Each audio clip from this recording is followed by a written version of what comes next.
Bonjour mesdames et messieurs, bienvenue. Non, bonjour à tous, bienvenue sur On dit dis-moi tout. Ça fait plaisir de vous rencontrer ce dimanche soir. C'est dimanche soir, pas c'est dimanche. Okay. Bon, c'est bon? Oui. Bonjour à tous, bienvenue. Non, comment ça marche? Bonjour à tous, bienvenue sur On dit dis-moi tout. Ça fait plaisir de vous revoir ce dimanche soir. Alors nous sommes heureux justement de vous avoir ici. Et ce soir, c'est Andy qui va tout nous dire. Donc, on a quelqu'un de spécial, notre invité, qui s'appelle Andrea Moloto. Like, what are you doing? Non! C'est le mois de mai, c'est le mois de la grâce. Nous l'avons dit dans notre vidéo d'introduction. Nous parlons de grâce. Pourquoi la grâce? Parce que sur la croix de Golgotha, Jésus avait 5 plaies. Nous avons sur paume de sa main, cheville et sur la côte, donc ça fait 5. Nous parlons de grâce. Je vous ai fait part de mon témoignage que vous avez beaucoup aimé. Je ne sais pas pourquoi vous aimez bien que les gens parlent d'eux-mêmes. Enfin, bref. Isma. Dis-nous tout. Isma est avec moi, mais il tient à ce que ce soit moi qui parle. J'ai déjà parlé, je suis fatiguée, je n'ai pas envie de parler encore et encore. Moi, je veux que lui me donne son avis sur un sujet qui est assez... je ne veux pas dire sensible, mais c'est un sujet qui bat le plein ces derniers temps. On en parle beaucoup, on en parle trop. Exactement. C'est fatigant d'écouter ça. Et vu qu'on parle de grâce, donc on va parler de la grâce du mariage. Et c'est toujours les femmes qui parlent de mariage. Mais je ne sais pas si j'ai dit que je vais ramener... Très souvent les femmes. C'est très souvent... Je vais ramener un homme qui puisse donner son opinion. Donc Isma, bonjour. Bonsoir, on dit dis-moi tout. Dis-nous tout en tout cas. Dis-nous tout. Isma, sois gentil avec moi, ok? Je serai très bien la question. D'accord. Alors, on parle du mariage. On dit que, enfin, il est dit qu'une jeune femme a la grâce de trouver son futur époux entre l'âge de 25 et de 30 ans. Et que, oui, là, si tu paraphrases, c'est que tu... Bon, ça se dit souvent que non, entre 25 et... D'ailleurs, des personnes disent que c'est entre 23 et 30 ans. Oui, c'est dans cette in that bracket qu'une femme devrait déjà se marier parce qu'après, ça devient difficile, d'accord? On dit que le mariage est une grâce. Et est-ce que tu penser comme ça? Penses-tu que ça limite Dieu d'une certaine façon ou non? Alors, premièrement, d'abord, en parlant de la grâce du mariage, je pense que ça serait dommage de penser justement que entre 23 et 30 ans, c'est ça la limite. Parce que ceux qui se marient après 30 ans, on va dire qu'ils vont rater quelque chose. Donc comme on dit tout à l'heure, avant de commencer l'émission, j'ai dit un truc très important. Je pense que ça serait dommage justement de se marier entre 25 et 30 ans et de rater son mariage, que de se marier après ça et de bien vivre son mariage. Moi, j'ai vécu ça en tant que public speaker. J'ai fait plusieurs mariages et on a vu plusieurs personnes qui sont mariées entre cette tranche d'âge-là, mais qui ne sont pas forcément heureux. Et on a vu des gens justement se marier après ou avant cette tranche d'âge-là et être justement épanouis et être bien dans leur mariage. Donc, est-ce que la vraie question ici, est-ce que c'est une question de tranche d'âge ou est-ce une question de grâce?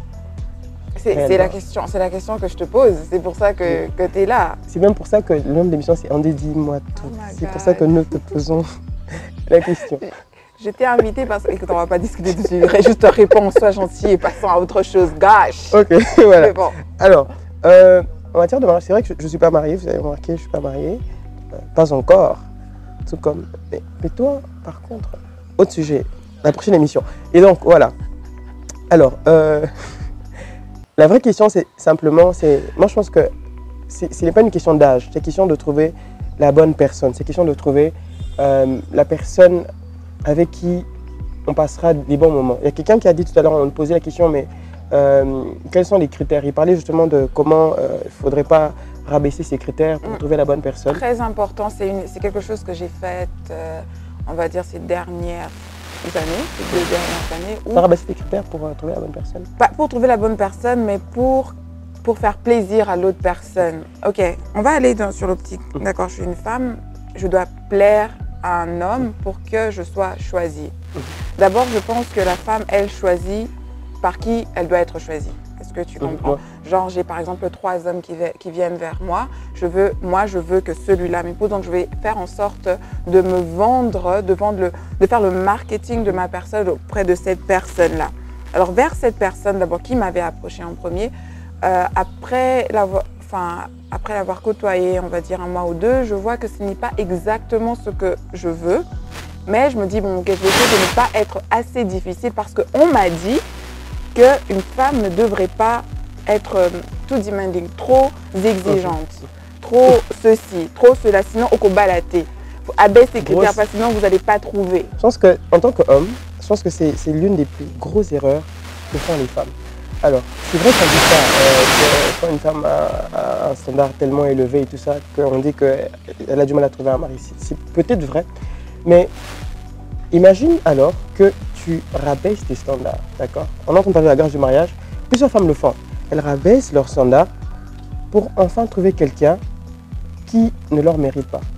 J'ai suivi quelqu'un qui disait un truc très important. Il disait justement, nous en tant qu'hommes, c'est pas que pour vous les femmes, mais nous en tant qu'hommes, avant de choisir, avant d'avoir une femme, d'accord? Fais une liste, d'accord? Fais une liste. C'est vrai que c'est bizarre, c'est généralement les femmes qui font ce genre de choses.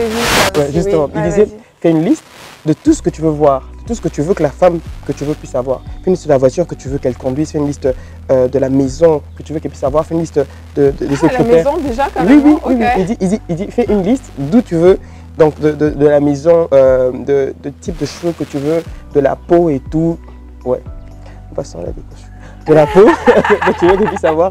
Fais une liste des diplômes que tu veux qu'elle puisse avoir. Fais une liste de tout ça. D'accord, sois très exigeant envers toi-même. Fais une liste super serrée vraiment. Comme je dis, la maison, la voiture, les études, justement, sa façon de parler, sa façon d'être, sa façon de marcher, le type de corps que tu veux même voir. Et il dit, quand tu finis de faire cette liste-là, pose-toi la question, toi en tant qu'homme, est-ce que cette femme, est-ce que je mérite, et non seulement est-ce que je mérite, mais est-ce que cette femme voudra de moi? Est-ce qu'elle va m'accepter en tant qu'homme?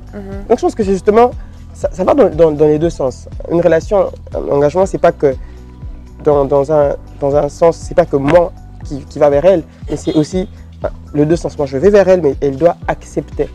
Et donc, si l'homme doit être exigeant dans ce genre de critères, si la femme doit rabaisser ses critères, je pense qu'elle trouvera un homme qui répond aux critères dans lesquels, là où elle se sera rabaissée. Est-ce que tu me comprends? Oui, justement. Donc, on parle de la grâce du mariage, ce serait plutôt important, au lieu qu'on reste fixé sur l'aspect entre, moi je dois me marier entre 25 et 30 ans, ce serait plutôt important de prier pour avoir la bonne personne. Mais d'où vient cette façon de voir les choses qui demande qu'une femme après 30 ans, elle est moins attrayante, elle est moins séduisante, elle est moins ceci, elle est moins cela. Parce que ça stresse, surtout sur notre façon africaine de voir les choses, c'est que tu es bien. C'est vrai aussi qu'on est respecté dans le mariage, mais c'est that pressure, cette pression qu'on met aux jeunes filles de absolument se marier, ça pousse à faire aussi le mauvais choix. Parce que si moi je disais à ma mère, de toute façon moi j'ai envie de me marier à 30 ans, elle était... Wow. C'est vrai que j'ai pas envie de me marier à 30 ans. C'est vrai que tu te maries à 30 ans? Dis-moi tout. Non, enfin j'attends de trouver la bonne personne. Je croyais l'avoir trouvée, mais j'attends de trouver la bonne personne. C'est tout. Et je suis de moins en moins pressée. Très bon sujet. Okay. Je croyais l'avoir trouvé. Okay. Isma, je suis de moins en moins pressée parce que j'ai vu comme toi beaucoup de mariages qui ont été détruits ou des gens qui sont en train de redorer, vu de l'extérieur, leur mariage a l'air d'être doré et tout ça. Et genre quand tu les approches, tu te rends compte qu'en fait c'est que de la pourriture. Ouais, et donc moi ça me fait peur parce que c'est très difficile que je voie un mariage jeune et heureux. Et c'est toujours et puis ces gens-là sont souvent ceux qui donnent des donneurs ou donneuses, si ça se dit, de leçons et qui deviennent des intercesseuses dans la maison, tu vois. Quelqu'un a dit, dans la Bible, j'ai pas le verset exact, mais c'est dans Proverbe, je pense. Ça dit à peu près ceci, qu'un homme peut hériter des richesses de ses parents, mais une bonne femme est une grâce et un don du Seigneur. Tu vois. Et donc je pense que justement, si on va sur cette pression-là, si on va sur la pression que tu dois te marier avant 30 ans, c'est vrai qu'en fait, il y a beaucoup de stress tout autour du sujet, il y a beaucoup d'influence, parce que c'est vrai qu'on a grandi comme ça en étant on a grandi dans le sens où la femme, d'accord, quand elle finit, elle se marie. Donc, maintenant encore, c'est quand elle finit, avant c'était ok, la femme, quand tu es en âge de te marier, voilà, il faut y aller directement. Mais alors, moi je pense que ça serait dommage justement de passer 50 ans de sa vie, 50 ans de sa vie avec la mauvaise personne. Donc quelqu'un a dit, il a écrit sur un post, il disait, plusieurs personnes ne se marient pas parce qu'ils ont trouvé la bonne personne. Plusieurs personnes se marient parce qu'ils ont accepté la personne qui était tout autour. Vous savez, quand on arrive à ces tranches d'âge-là, entre 25 et 30 ans, vous les femmes, vous avez tellement beaucoup de pression, d'accord, que tu te dis, mais écoute, il est temps, je dois me marier. Et qu'est-ce que tu fais? C'est que tu te maries avec la personne qui est all around, alors que tu ne te maries pas avec la bonne personne, d'accord?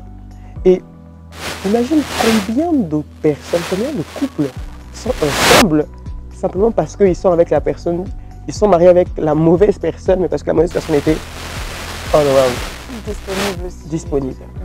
Et ça, c'est vraiment dommage. Alors, je pense que lorsqu'on se marie avec la bonne personne, quelqu'un m'a dit, ouais, des gens me disent beaucoup de choses. Ouais. C'est Agadi Matou, prochaine émission. Quelqu'un m'a dit, voilà, je sais son nom quand même, mon Nadège Mouma, on parlait, on discutait sur les relations et tout ça. Là, il me disait que l'un des signes qui te poussera toi à reconnaître que tu as rencontré la bonne personne, c'est que lorsque tu es avec la bonne personne, tu vas sentir comme cette transformation en toi. Tu forces pas. C'est un peu comme si tu vois, comme dans un puzzle, d'accord? Quand tu places la mauvaise pièce, ça peut coller, mais c'est pas vraiment ça, d'accord? Ça colle, mais c'est pas vraiment ça. Mais quand tu places la bonne pièce, tu n'as pas besoin de faire beaucoup d'efforts parce que ça se casse pas vu que c'est ça, c'est vraiment la bonne pièce. Et donc ça serait, comme je dis, ça serait dommage justement de se marier sur coup de pression, d'accord? Les femmes, moi j'ai vu des gens, j'ai dit ça tout à l'heure, je suis MC dans le mariage, j'ai vu des gens se marier à, le dernier mariage que j'ai fait, la femme elle avait 39 ans, je pense, 39 ans, elle s'est mariée, elle était heureuse à un niveau comme elle a fait carrière, d'accord, elle a fait carrière, on disait mais toi tu t'as tu étais tout le temps dans le boulot et tout ça, tu avais trouvé la bonne personne. Mais dans un bon nzombo le soir, comme on a bien dit en tant que elle a trouvé son nzombo le soir, et ils s'aiment, ils se sont mariés en retard par rapport à d'autres personnes, mais dans le temps par rapport à Dieu. Donc à quel moment dis-tu que le mariage est une grâce alors? Le mariage est une grâce. La vraie question c'est, est-ce qu'il y a un moment précis selon les hommes? Il y a un moment précis selon Dieu, oui, mais selon les hommes. Pardon, dans ma question c'est, est-ce que c'est selon le temps? Bon, c'est sûr que tu vas dire non. Tu vas dire non.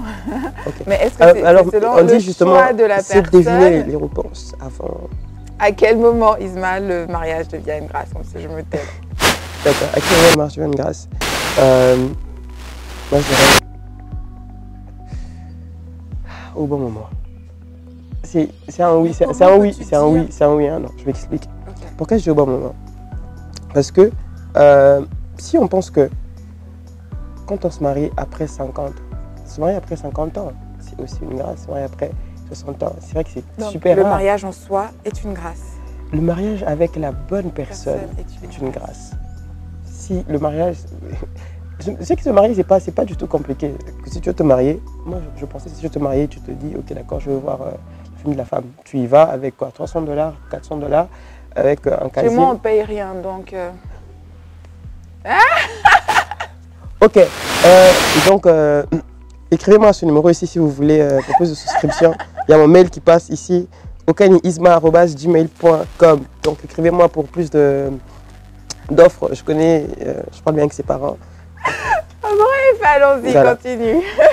Tu avais oublié ce que tu disais, je suis sûre. Non, okay. On dit dis-moi tout.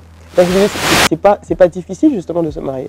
Tu as 400 $, une enveloppe, un casier, un truc, tu vas te présenter, tu dis voilà, je vais payer votre femme, votre fille et tout ça.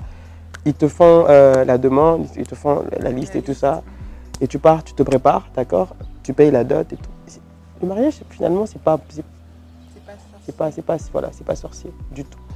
Mais si c'était si facile que ça, les gens allaient se marier tout le temps. Mais tellement que c'est important et primordial et vital de se marier avec la bonne personne, pas seulement de se marier, mais de bien se marier, que comme j'ai dit, la base justement reposerait sur... Ok. J'allais dire quelque chose, mais j'ai autre chose en tête. La base serait justement de bien prier et de se laisser guider par Dieu. Je te coupe la parole. Est-ce qu'on prie pour le mariage? J'imagine donc je te coupe la parole. Que penses-tu des prophéties qui disent celui-ci, c'est ton mari? Parce que cette erreur, je suis chrétienne et j'essaie de peser mes mots, mais je suis vraiment, je ne sais pas comment dire, Dieu ne ment pas. Il y en a qui ont la promesse et ceux qui croient l'avoir. Donc qui a tort, qui a raison? Comment quelqu'un peut te dire trois choses? Deux s'accomplissent, mais celui-ci. Est-ce que... D'abord, on ne se marie pas par prophétie. Ça m'énerve. On se marie pas par prophétie. Du tout. Vrai ou faux? Du tout. D'accord. Continue. Alors, j'ai une histoire vraie par rapport à ça. D'accord? Très rapidement. Il y a un ami qui a trouvé une femme. D'accord? Et on lui disait, mais est-ce que tu l'aimes vraiment? Il disait, non, mais même si je ne l'aime pas et tout, on a prophétisé. On a prophétisé. Le prophète avait dit justement que c'est la femme de ma vie. Voilà. Et le prophète a dit que c'est la femme de ma vie. Et voilà ce qui s'est passé. C'est que, d'accord, il y a eu ça. Et quelques mois après... Alors, il a rencontré... Non. Quelques mois. Ils se sont mariés? Ils étaient dans une magnifique relation, d'accord? Ils étaient fiancés, on va dire. Mais il l'aimait pas. Pas autant. Pas autant. Parce que le prophète... De toute façon, on aime toujours quelqu'un quand on lui parle chaque jour. Il y a des sentiments qui grandissent. Lui, il était convaincu que c'était la femme de sa vie. D'accord? Il a dit à la femme, justement, le prophète m'a dit que tu étais la femme de ma vie et donc je suis convaincu que c'est toi. Ils ont commencé leur relation. Quelques mois après, la femme est tombée enceinte de quelqu'un d'autre. Nous aussi. Et donc la Je ne généralise pas les femmes. Voilà. Mais... Et donc, quand elle est venue voir le garçon, elle a dit, mais écoute, tu avais dit que le prophète, Dieu, t'avait dit que j'étais la femme de ta vie. Donc quoi qu'il en soit, malgré mon erreur, je reste la femme de ta vie. Donc vous imaginez, on voulait justement imaginer les réactions du garçon. Alors ça c'est... Ils se sont mariés finalement ou pas? Non. Oh non. Oh que non. Mais elle a fait peut-être une erreur. Oh que non. Oh que non. Dieu nous apprend le pardon. Oui. Bon, ça c'est encore un autre sujet dont on va parler au prochain numéro de Swag Matou. Je vais l'inviter, vous en faites pas, je vais l'inviter. Donc pour revenir justement à ce qu'on disait, c'est que on ne se marie pas par prophétie, on se marie par... on se marie quand on est prêt. D'accord? Quelqu'un disait que le mariage c'est un mélange entre la maturité et l'âge. Donc justement c'est un mélange. Maturité, oui. Voilà. Il faudrait avoir beaucoup de maturité et on se marie quand on est prêt. Surtout. On ne se marie pas parce que les autres se marient autour de soi. Et toi, t'attends quoi? On se marie pas parce que les autres sont en train de se marier autour de vue. On se marie pas parce que les autres sont en train de se marier autour de toi. On se marie pas parce que justement on a beaucoup d'argent. On se marie pas parce que... Écrivez-lui sur les réseaux sociaux, demandez-lui qu'est-ce qu'il attend. Comment il va? Alors, dans On dit dis-moi tout, nous allons... Isa ne fait pas son comment elle va Pourquoi? Parce qu'il y en a combien? Nous allons vous expliquer pourquoi les hommes sont comme ces derniers temps? Comment est-ce qu'on fait pour bien se marier. Alors, mesdames et messieurs, j'ai le numéro et le mail privé d'Andrea Moloto. Si vous voulez alors justement souscrire même, on a une grande liste. Donc, il ne veut pas dire combien de jeunes femmes les bons candidats. Donc, moi-même... Ma chérie, si tu regardes, ça pose la question, tu penses? Je me porte, d'accord, volontaire pour justement vous inscrire dans la liste même t'es de nul. Andrea Moloto. Voilà. Vas-y, t'es nul. T'attends quoi toi pour te marier? Alors, qu'est-ce que j'attends? On a posé la question à quelqu'un de très célèbre que je salue en passant dont je sais le nom. Il a dit à Zotou là. Les gens disaient non, le combattant et tout, t'as tout l'argent. J'ai beaucoup aimé. Alors, qu'est-ce que j'attends? J'attends... Ah oui. Ce que j'attends, sincèrement, j'ai arrangé la voix. Alors, ce que j'attends pour me marier, j'attends d'être prêt. Donc voilà, j'attends la grâce, justement. On est en train de parler de la grâce. J'attends que ce soit le bon moment et que ce soit avec la bonne personne. Parce que ce serait dommage de se marier et de mal se marier. Ça serait bien de se marier et de bien se marier. C'est pour ça que je disais qu'on ne se marie pas par prophétie et que dans la Bible, je ne pense pas qu'il y a un endroit où quelqu'un a prié pour le mariage. Par contre, il y a des gens qui ont prié pour des signes et des orientations. Des signes, oui, exact. Exactement. Pour des J'allais signes, te contredire justement, après. pour des signes et des orientations. Pardon, j'ai jamais vu quelqu'un où... Non, c'est vrai, parce que je disais, veux parler oh Dieu, en passant par la Galilée, qui puisse me trouver sur la Samarie ou quoi. Non, non. Ils ont par contre pris pour des signes. Et même Abraham, quand il disait à son serviteur, justement, enfin le serviteur d'Abraham, quand il allait chercher Rebecca, il a dit que la femme qui va me servir à boire et tout. Et justement, le caractère, c'est que Rebecca, elle a non seulement servi, non seulement au serviteur, mais elle a aussi servi au chameau oui, voilà. à tout le monde. Donc ça, justement, c'est les signes qu'on demande à Dieu. Et donc, je pense justement que quand on demande à Dieu, quand on prie pour la bonne personne, quand on prie pour que Dieu nous travaille, quand on prie pour avoir la bonne personne, qu'est-ce que Dieu fait? C'est que Dieu ne te donne pas le mariage directement. Dieu travaille ton caractère à toi, justement, pour que tu puisses être prête au bon moment. C'est pour ça qu'on est en train de parler de la grâce du mariage. Donc, Dieu peut t'envoyer peut-être parce que tu demandes tellement la bonne personne. Non, autour de toi, le genre, en fait, le choix, c'est à toi de choisir. Tu peux envoyer autour de toi le type. Oui, mais c'est pas à moi de choisir, c'est lui qui doit me choisir. Justement, Dieu envoie autour de toi. Mais dis-moi un peu, si, quand on parle de la bonne personne, d'accord, si on pense qu'il y a une seule bonne personne, et si Tu penses qu'il y a une seule bonne personne? Non, si la personne meurt, par exemple, tu vas plus jamais te remarier. Tu n'auras peut-être pas le même sentiment de... Et donc, ok, d'accord, supposons que tu te maries, d'accord, tu es mariée, tu es heureuse dans ton mariage, d'accord, et que ton mari... Non, c'est un exemple, pas toi. I know, but still. D'accord, ok. Et tu te remaries après, d'accord. Est-ce que tu es aussi heureuse dans le deuxième mariage? Si tu es dans une relation, tu sors dans une autre, tu es avec une autre personne, tu peux savoir, tu peux sentir qu'avec celui-là, même s'il y avait ça, et j'étais quand même beaucoup entre les deux, c'est qui la bonne personne selon toi? Celui-là. Oh, ça dépend. Ça dépend. Ça dépend de comment je me sens dans la relation. Si la personne m'aide à grandir, il y a plein de choses, de choses qui... Voilà, moi par exemple, c'est l'attention. Je suis black, frère, j'ai besoin. Je vis de ton attention. J'aime bien tes cheveux, c'est super. On parle pas de mes cheveux là. Bon, on va arrêter, on a déjà fait 10 minutes je crois. On avait plus de 10 minutes. Ah, l'attention, non frère. Calme-moi. J'aime bien. Ouais, toi aussi. Ismaël, ton mot de la fin. Je ne sais pas si tu penses qu'on a été clair avec... Oui, alors pour conclure justement... Et conclure avec un verset biblique qui va aller... C'est vrai, hein? Oui, cherche un. Vite, cherche. Rapidement. Alors, verset biblique, 33,16. Dieu attends, Moi, je pense que pour le mot de la fin, pour conclure, je dirais ceci. Ne soyez pas pressés, soit ne vous mariez pas, n'entrez pas dans une relation parce que les autres personnes sont en train de se marier. Ne vous mariez pas parce que vous pensez que vous êtes en retard. Il y a toujours un verset avec lequel je marche tout le temps. Ça m'a beaucoup aidé, énormément dans la vie. À chaque fois que j'ai l'impression que je suis en retard par rapport aux autres, il y a ce verset qui me revient en tête. C'est Jérémie 29, 11, qui dit « Car je connais les projets que j'ai formés sur toi. » Des projets de bonheur et non de malheur. Non, vas-y, continue. Non. Vous sentez que... Non, vas-y. J'aime beaucoup la version anglaise qui dit « For I personally know ». Ça dit « Car je connais personnellement. Donc, c'est pas toi, d'accord? C'est pas qu'on connaît, non. C'est dit, c'est je. Dieu qui parle. Je connais les projets.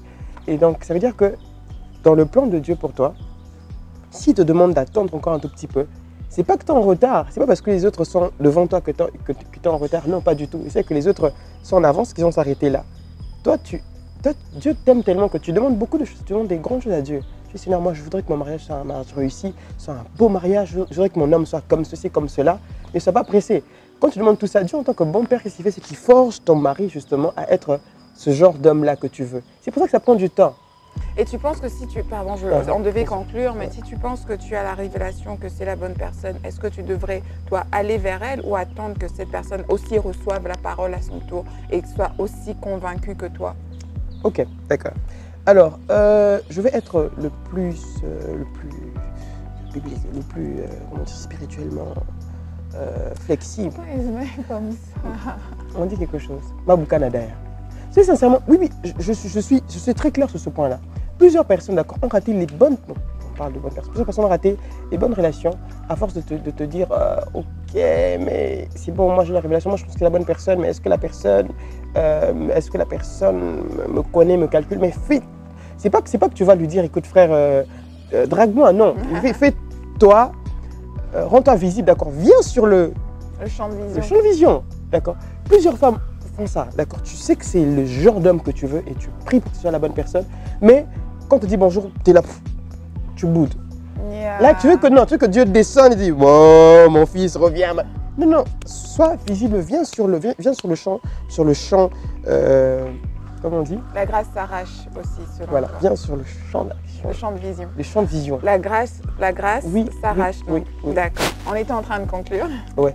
Donc, et pour conclure, mesdames et messieurs, Dra a dit qu'elle était célibataire. Tu es célibataire, n'est-ce pas? Oh my God. D'accord. Elle a dit qu'elle était quasi célibataire.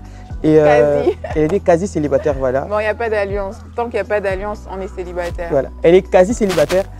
Alors voilà, venez chez moi, d'accord? Venez chez moi, écrivez-moi. Il y aura ma page tout à l'heure. Écrivez-moi pour les souscriptions, en tout cas pour les souscriptions. Vous payez, on va vous mettre sur la liste et puis on va finalement essayer de vous faire passer par un casting.